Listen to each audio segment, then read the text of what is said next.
Hi, welcome to Fractal Exchange. Today we're going to talk about the end of day close values. My name is user321 and we're going to run through it the same way we do every day.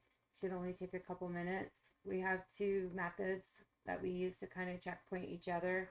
We use data warehouse and option analyzer. All right, so if you've seen this document, this explains the data warehouse method. As I said, we're just going to run through it the way we do every day and see if that helps you guys. So I like to zoom in so you can see my daily candle. We're going to hover here and see that we have a red candle. This is after close, so some of these values have already been derived. The next thing we're going to do is see if we have a wick or a shadow. We have a shadow and a wick. So this value could pull back from the high for a wick. It could pull up from the low for a shadow. So we have an adjustment to determine in the fractal system what the average pullback from a high is and what the average pullback from a low would be. So let's open that and use our so these queries are pretty cool. You can double click it and it'll just give you your results, or you can go in and say load query and click run. If you want to change the name of the ticker, you would do it right there. So we're looking at QQQ for Friday's values. So we can see we have a 213, maybe 214 adjustment that we have to look at from below. I write everything down, so we're going to be writing everything down as well. Paper. My virtual piece of paper. Okay. So on Friday, we knew that the low of day, and again, these values here would be not accurate because it's after closing. The initial low of day we had was 528.48. We're writing this like later in the day. So we got 528.48 as our low of day. Our high of day, because we check both generally, is 532.55.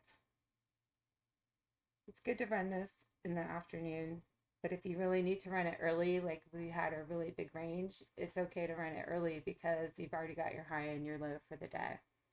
Now we're going to look for our adjustment. So for red, it was the 213. We'll go with 214. I think that's what we went with that day. Oh, okay. Earlier in the day, it was actually 234. And the time of day that you run this can make a difference, but not significantly. It's not going to like change the strike that you're going for or the target that you're trying to head towards or avoid. So let's check the highs. So the green was $1.50.7. So we'll just use $1.51. I think the actual one that I used on Friday is $1.32. So that one did change a little bit as well. These values can change after close because that day's data goes into the system and becomes part of the new average. So this number might actually turn up next Friday as the new average as opposed to the $1.32 that we saw. So these are the adjustments. And basically, to get the value, you're going to take the 528.48 low of day, you're going to add 234 to it, adjustment, which is going to give you 530.82.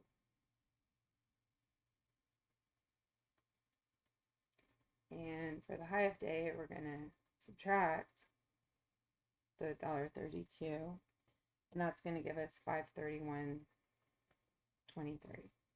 And we ran these numbers at around 12:32 p.m. And I like to write the date and time sorry, the time. And we did not really see another low of day or high of day till later in the day. Then around 3 o'clock p.m., we had a change in the low of day. And eventually, we just cross this out and cross this out and adjust for a new low of day. So the low of day changed to 527.54. Then it changed again to 527.41, which kind of gave us our final number for the 234, which gave us 529.75 as our estimated close. This 531.23, there was no change because we had no new high of day at that point.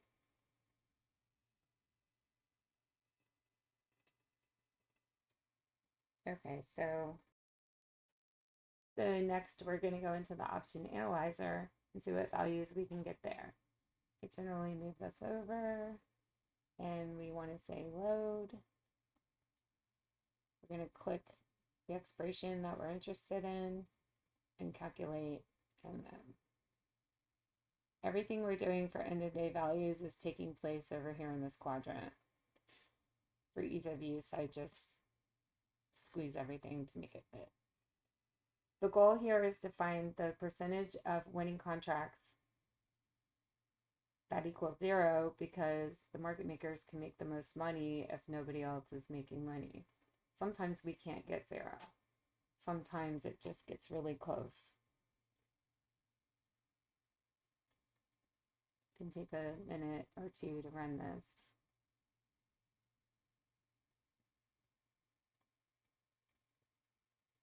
And again, our values here won't mimic what we had on Friday, but the process is the same.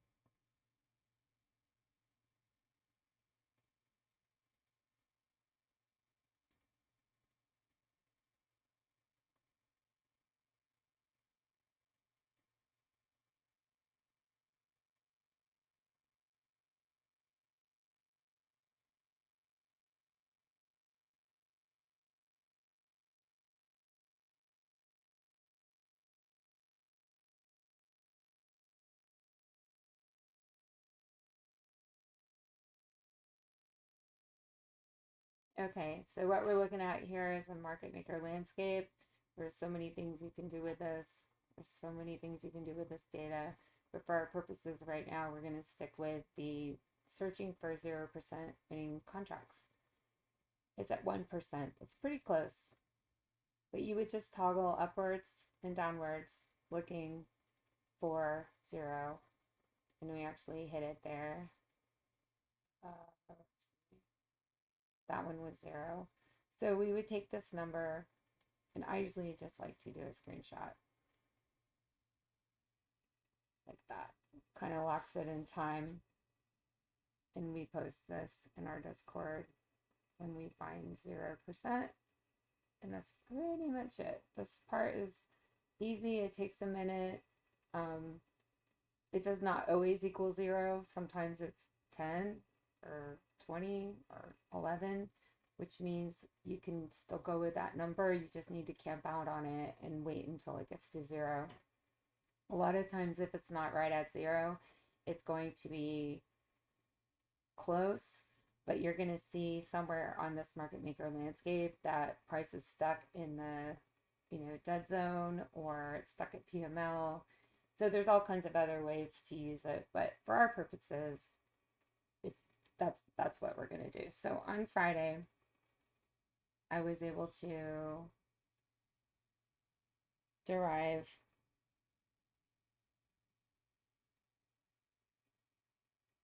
$531.05 for 0% winning contracts. And that number, I believe that number changed. Let's see, Friday.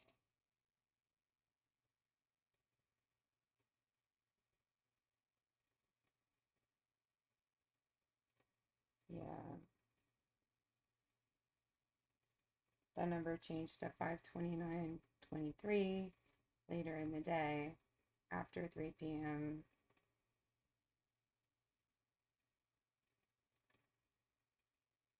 So here you can see we have 529.25,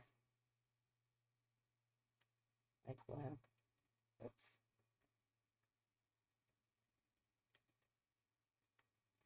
529.25, 531.23, which is kind of out because we know we're not green anymore. We're definitely red going into the close, and 529.23. These two numbers are not that far off. And our actual close on Friday ended up being 528.99. So 529.23 estimated from Option Analyzer, pulling at 0%. Actually, it was 0.4% minus the 528.99 actual close. We were only off by 24 cents. This is pretty cool. Okay, so one more thing I wanted to show you was an example from Tuesday, June 17th, where we did get a lot closer, even though we're just looking for a zone. So at 1:45 p.m., we ran the data warehouse low a day with our adjustment and said we'll run this again if we get a new low of day.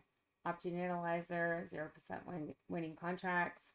We're going to rerun that if we get any major moves.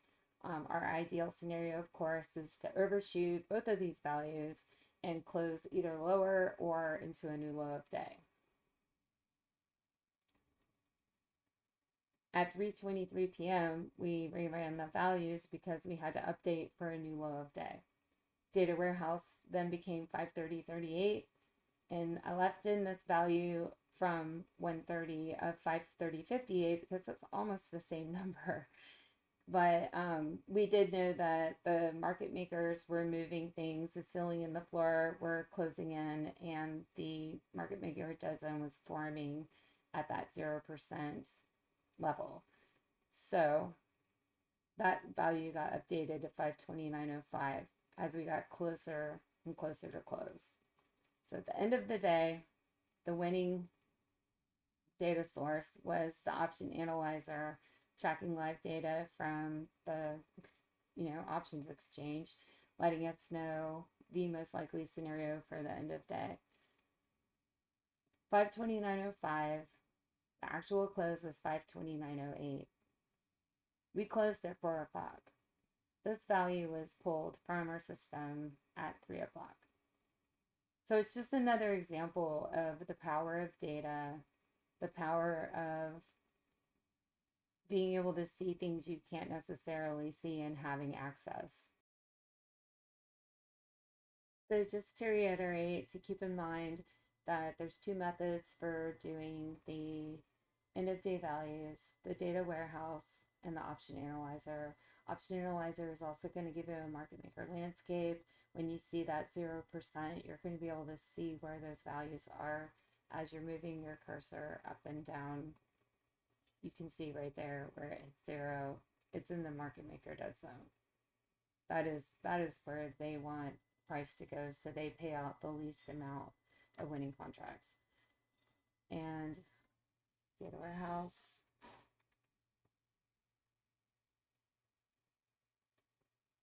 anytime that you've got a situation where you're just really close, go ahead and run both values so that way you're running both sides of the equation. It's an extra step, but it makes you more prepared for when those moves start to hit. Good luck. I hope to see you in our Discord where you can see us running these values every day inside the Fractal system with Fractal Exchange. Thank you.